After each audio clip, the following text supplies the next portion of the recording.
Hey, salut tout le monde, j'espère que vous allez bien. Aujourd'hui ce sera l'achat du mois de janvier, donc il y a eu quelques petites déceptions, mais heureusement il y a aussi de très très belles surprises, donc on va voir ça ensemble au plus vite. Et c'est parti. On va commencer peut-être par, donc du coup, le tome 12 et 13 de Sunken Rock. Donc j'avais trouvé le tome 13 en occasion pour 4,95 €, donc c'était une très bonne affaire. Et ensuite je me suis permise du coup de m'acheter le tome 12. Et j'avoue que là on arrive à un arc qui ne me plaît pas vraiment. L'arc précédent donc se termine dans le 12e tome et c'était tellement trop bien, mais je trouve qu'il s'est terminé trop vite.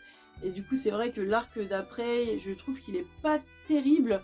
Mais bon, je sais qu'après Sunken Rock est un très bon manga, donc c'est pour ça que je vais pas m'arrêter à là. Je vais continuer parce que c'est vraiment du lourd. Le dessin de Boichi est juste tout le temps incroyable. Ensuite, on continue avec le tome 5 de Don't Fake Your Smile. Moi j'adore ce josei, hein, on peut dire c'est un josei et non un shoujo.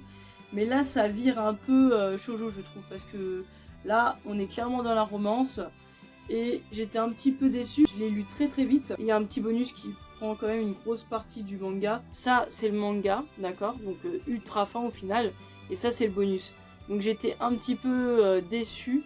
Parce que non seulement il se lit très vite, mais en plus de ça, super fin. Le bonus est pas mal, en soi c'est une petite histoire en mode petit one shot, mais c'était pas nécessaire de le mettre, franchement, moi c'est surtout l'histoire en elle-même qui me botte.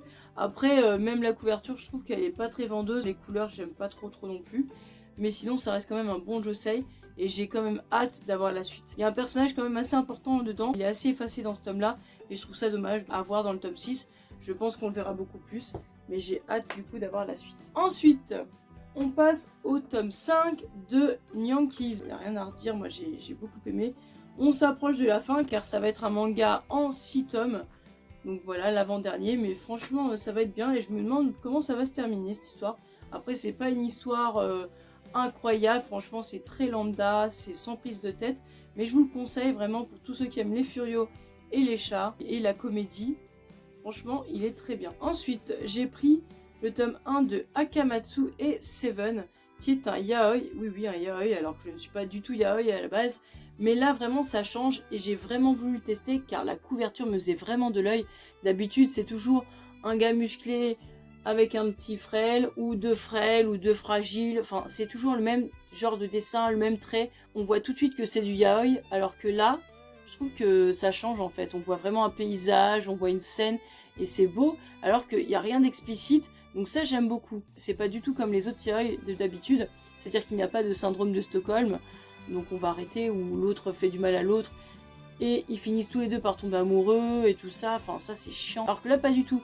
Là lui en fait c'est une racaille qui pense qu'à se battre en fait avec lui, il cherche tout le temps la bagarre, et en fait lui c'est un peu un SDF en fait, qui, voilà, un sans-abri, et un jour on menace en fait de fermer le parc où lui bah il dort. Et du coup lui il se dit mince, mais s'il part on pourra plus se battre. Ouais c'est bateau mais bon. Et du coup bah il lui propose en fait de vivre avec lui.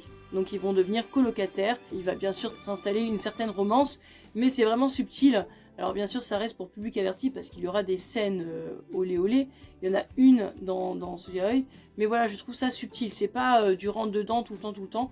C'est très subtil. En plus ça va être un yaoi à plusieurs tomes. J'adhère complètement. Surtout le dessin, moi j'adore. Ça change beaucoup de d'habitude, surtout que généralement c'est plutôt les femmes qui écrivent des yaoi et qui les dessinent, alors que là il me semble que ce sont deux hommes, donc c'est pour ça que je trouve ça super intéressant. Ça n'a rien à voir avec les autres yaoi de d'habitude. Déjà on voit la couverture avec le mont Fuji derrière, incroyable. Voilà le dessin, moi j'adore comment ils sont faits. D'ailleurs le tome 2 est déjà sorti, donc je vais bientôt me l'acheter et franchement j'ai trop hâte. Je pense que c'est vraiment un yaoi qui a du potentiel. Ensuite je me suis pris le tome 3 de Gannibal, incroyable, vraiment. On apprend encore des choses, on n'est jamais au bout de nos surprises avec Gannibal, et un pur bonheur de le lire. Oh là là, ce tome-là, mais j'en pouvais plus. Franchement, pour ceux qui l'ont pas acheté et qui aiment le manga d'horreur, mais foncez, parce qu'on en sait toujours un peu plus, mais même en sachant plus, on est toujours aussi perdu, parce qu'on se dit mince, mais il y a encore deux informations, on a vraiment l'impression de rien savoir en fait. Et c'est juste incroyable, il y a tellement de chutes, il y a tellement d'infos, on se dit oh, mais ça va beaucoup plus loin qu'on le pense en fait, et c'est incroyable. Le dessin il est juste trop beau, même la couverture elle est juste incroyable. Ce que je trouve génial, c'est qu'il y a une ambiance très pesante là-dedans. On sait rien, on n'en sait pas plus, des fois c'est que des suppositions, des hypothèses, et ça fait froid dans le dos. On sent une ambiance très pesante. Mais vraiment, je vous le conseille, il est trop bien. Ensuite, je me suis pris du coup le tome 2 de Brisé par ton amour. J'ai aimé ce tome, mais j'étais aussi très mal à l'aise dans le sens où j'ai du mal à cerner le personnage principal. J'ai du mal à savoir où ça va aller, comment on va en arriver là. Je sais pas vous, mais j'ai le même ressenti que quand je lis du DeadTube. Voilà, c'est exactement pareil. J'arrive pas à m'attacher à un personnage là-dedans. C'est tout bonnement impossible pour moi parce que je ne conçois pas certaines choses. Et j'ai beaucoup de mal aussi sur le fait qu'il se passe énormément de choses atroces, qu'on a l'impression que l'histoire met un peu ça de côté à des moments. On se centre uniquement sur le personnage principal, sur son ressenti, sur ce qu'il vit. Et c'est vrai que du coup, moi, ça me frustre. Mais après, je pense qu'on en saura plus dans le tome 3 et 4. J'arrive pas à avoir de la compassion pour le personnage principal qui pourtant se fait harceler. J'arrive pas du tout à être de son côté, j'arrive pas. Et des fois, c'est problématique pour moi. Mais bon, après, ça reste un bon manga quand même. Donc j'ai hâte d'avoir la suite malgré tout. Peut-être par curiosité, c'est peut-être malsain de dire ça, mais ça m'intrigue quand même. Ça m'intrigue cette histoire. Mais je vous le conseille. Ensuite, j'ai pris, alors je suis très mitigée. J'ai pris Les Fleurs du Mal, donc le tome 1, 2, 3 et 4. Le début commençait bien. En fait, c'est l'histoire de, alors je sais plus son nom, mais de lui, en gros, qui est secrètement amoureux d'une fille. Un jour, cette fille oublie ses affaires en classe et lui, c'est le seul qui rentre dans la classe en fait, parce que les cours sont finis. Donc c'est le seul qui rentre dans la classe pour faire je ne sais plus quoi. Et en gros, il voit ses affaires, il sent les affaires de la fille et des gens allaient rentrer. En fait, sur le coup, sur le moment, en fait, il les a tout de suite mis dans son sac et il rentre chez lui. Et en fait, à un moment donné, il croise elle, qui est assez solitaire, un peu étrange aux yeux de la classe. Elle lui dit clairement, écoute, si tu veux pas ce que je te dis, je vais tout balancer, je sais que c'est toi qui a piqué les affaires de la fille. Donc si tu veux pas que ça se sache, moi je vais tout révéler. Parce qu'après, en fait, le lendemain, toute la classe est au courant qu'on a volé les affaires de la fille. Et du coup, tout le monde dit, oh mon Dieu, c'est un pervers qui te les a piqués, c'est dangereux, c'est vraiment malsain, tout ça et tout. Donc lui il stresse un peu parce que c'était pas de la mauvaise intention, c'était vraiment sur le moment il a paniqué et il les a rangés dans son sac. Mais elle, en fait, elle lui fait des coups de pression en mode t'as intérêt à faire ce que je te dis parce que sinon je vais tout révéler. Et en fait de là je me suis dit ah mais c'est trop bien en fait, c'est génial. J'adore moi les petits psychopathes comme ça en tout genre, j'adore ça. Et en fait pas du tout, ça va beaucoup plus loin que ça et pour moi ça allait trop loin. En fait la psychologie elle est trop loin pour moi là. Moi je m'attendais vraiment à ce que ce soit des fous, à ce que ce soit une psychopathe, la fille, qu'elle lui faisait des coups de pression, qu'elle lui faisait de l'influence et tout ça, qu'elle essayait de lui convaincre des choses.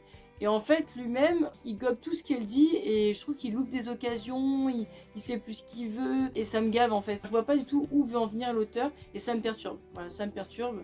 Je pense que j'ai commencé à m'imaginer quelque chose en 2 tomes et c'est vrai qu'avec le 3e tome, j'étais un peu perplexe. Je me suis dit, ah, mais c'est pas du tout ce à quoi je pensais. Ça fait une chute parce qu'on s'y attend pas. Mais c'est trop psychologique pour moi là-dessus.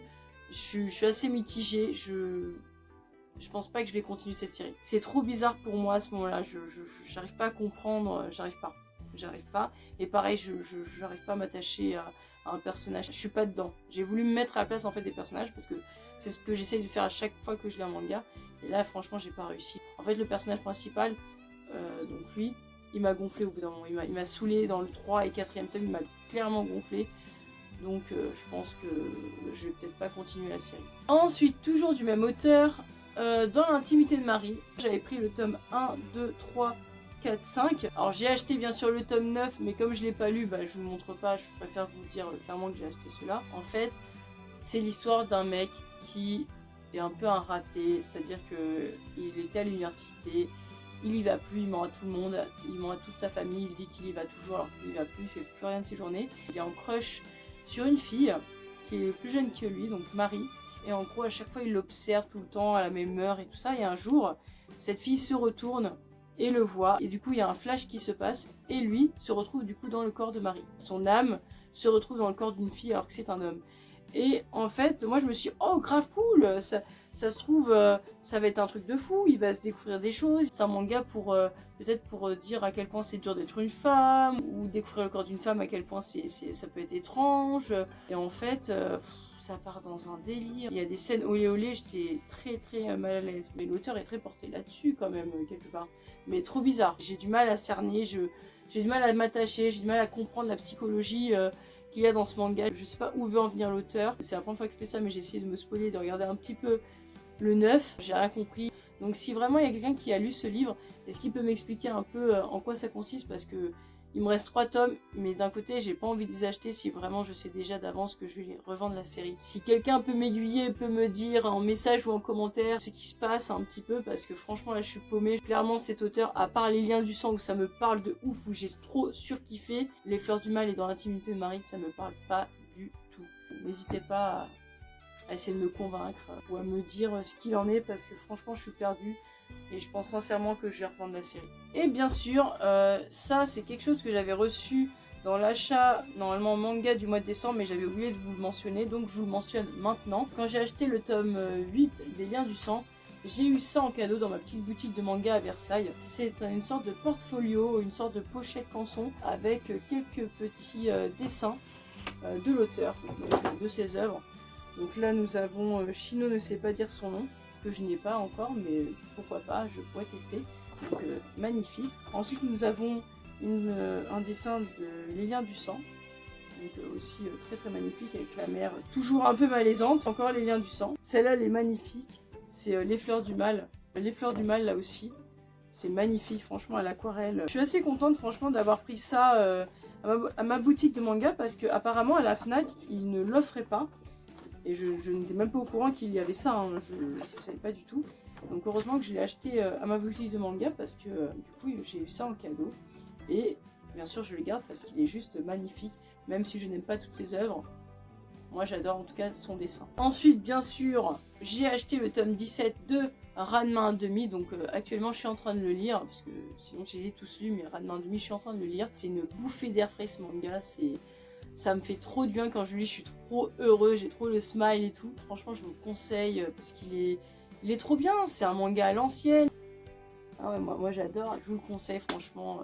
Ranma 1/2, foncez, allez lire, il est génial. Ensuite, je me suis acheté, parce que bien sûr j'ai vraiment adoré Baptisme, donc je me suis dit il faut absolument que je m'achète les œuvres du Meizu, parce que cet auteur il est incroyable. Pour le coup c'est psychologique, c'est de la folie tout ça, mais je comprends, c'est quelque chose qui me parle. Voilà, c'est quelque chose qui me parle à 200%, et c'est vraiment du manga que j'aime, c'est vraiment le style que j'aime. Donc là je me suis acheté le tome 1 et 2 de Orochi, et ce manga incroyable, très gros format, très grand. En plus ils sont un petit peu chers, donc moi le tome 1 je l'ai eu en occasion, je l'ai eu à 11,70, alors que normalement ils sont à 18 € chacun. C'est une série en 4 tomes, mais en France pour l'instant il n'y a que 2 tomes qui sont sortis. Donc pour l'instant j'ai l'intégrale, enfin je suis à jour. En fait, c'est des petites histoires donc d'horreur. J'ai remarqué souvent ces œuvres c'est en rapport avec l'enfant, et toujours en rapport avec la folie. C'est génial. Ça montre beaucoup qu'un enfant peut devenir fou, quel que soit son âge. Il peut devenir fou même en primaire, parce que souvent on voit des psychopathes, mais c'est collège ou lycée, donc c'est pas drôle. Alors que là, direct en primaire, on voit que l'enfant est complètement dérangé. Ça peut être la faute des parents qui sont pas assez présents ou qui le maltraitent et tout.